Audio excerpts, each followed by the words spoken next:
السلام علیکم ورحمۃ اللہ وبرکاتہ نحمد و نصلی علی رسول الکریم اما بعد فاعوذ باللہ من الشیطان الرجیم بسم اللہ الرحمن الرحیم۔ صحیح مسلم کی روایت ہے کہ رسول اللہ صلی اللہ علیہ وسلم نے فرمایا، حق المسلم علی المسلم ستن، ایک مسلمان کا دوسرے مسلمان پر 6 حقوق ہیں۔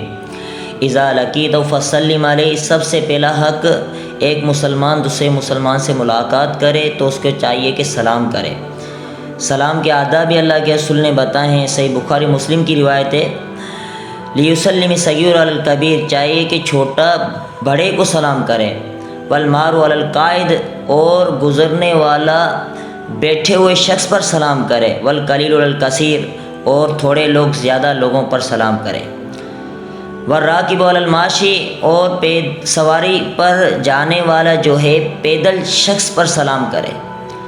اسی طرح بہقی کی روایت ہے، یجد عن الجماعت اذا مروا ان یسلم احدهم، کافی ہے جماعت کی طرف سے کہ ان میں سے کوئی ایک سلام کرے، ویجد عن الجماعت ان یرد احدهم، اور کافی ہے جماعت کی طرف سے کہ ان میں سے کوئی ایک جواب دے۔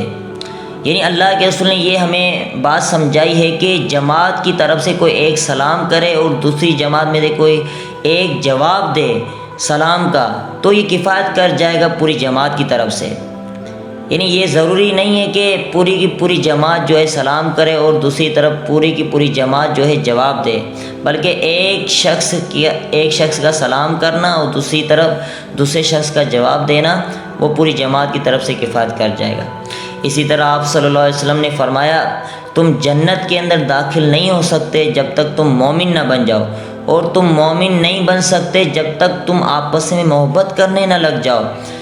اور اللہ کے رسول نے فرمایا، کیا میں تمہیں ایسی چیز نہ بتاؤں جس سے تم آپس میں محبت کرنے لگ جاؤ گے؟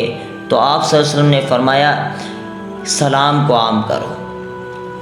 اسی طرح دوسرا حق کیا ہے، وَإِذَا دَعَاكَ فَأَجِبْهُ، جب آپ کا بھائی آپ کو دعوت دے تو اس کی دعوت کو قبول کریں، لبیک کہیں، وہ چاہے دین کی دعوت ہو، چاہے ولیمے کی دعوت ہو، چاہے کھانے کی دعوت ہو، تو اس کی دعوت کو قبول کرنا ضروری ہے ہمارے اوپر۔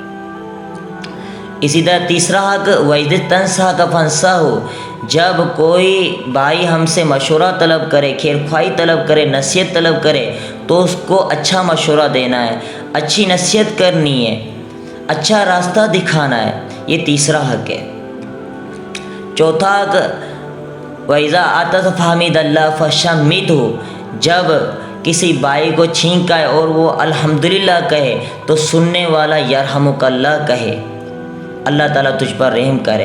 تو پھر چھینکنے والا جواب میں کیا کہے گا، یہدیکم اللہ ویصلح بالکم، اللہ تعالیٰ تمہیں ہدایت دے اور تمہارے معاملات کو درست فرمائے۔ پانچواں حق، وَإِذَا مَرِضَ فَعُودْهُ، جب آپ کا بھائی کسی مسلمان شخص کو کوئی تکلیف پہنچ جائے، کوئی مریض ہو جائے تو اس کی عیادت کرے۔ اپنے مسلمان بھائی کی عیادت کرنا بہت بڑا اجر کا باعث ہے۔ اللہ کے رسول نے فرمایا کہ جو شخص صبح کے وقت اپنے مسلمان بھائی کی عیادت کرتا ہے تو صبح سے لے کر شام تک 70,000 فرشتے اس کے لیے مغفرت کی دعائیں کرتے ہیں۔ اسی طرح کوئی شخص شام کو عیادت کرنے جاتا ہے اپنے بھائی کی، تو شام سے لے کر صبح تک فرشتے جو ہیں 70,000 فرشتے اس کے لیے مغفرت کی دعائیں کرتے رہتے ہیں۔ چھٹا حق، وَإِذَا مَاتَ فَاتَّبِعْهُ، جب کوئی مسلمان فوت ہو جائے تو اس کی نماز جنازہ کے اندر شامل ہو جائے۔ آپ صلی اللہ علیہ وسلم نے فرمایا، جو شخص نماز جنازے سے لے کر تدفین تک، جو شخص کسی مسلمان کے جنازے میں شریک ہوا اس کو دفنانے تک، تو اس کو 2 قیراط کا اجر ملتا ہے۔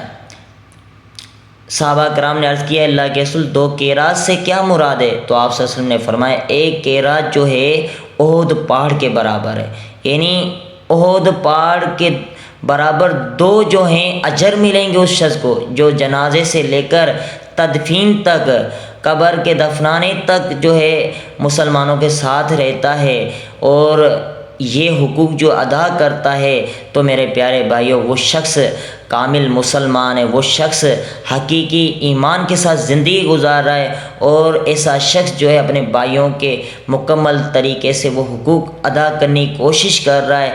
اللہ رب العالمین ہمیں بھی اپنے بھائیوں کے تمام حقوق ادا کرنے کی توفیق عطا فرمائے۔ وآخر دعوانا الحمدللہ رب العالمین۔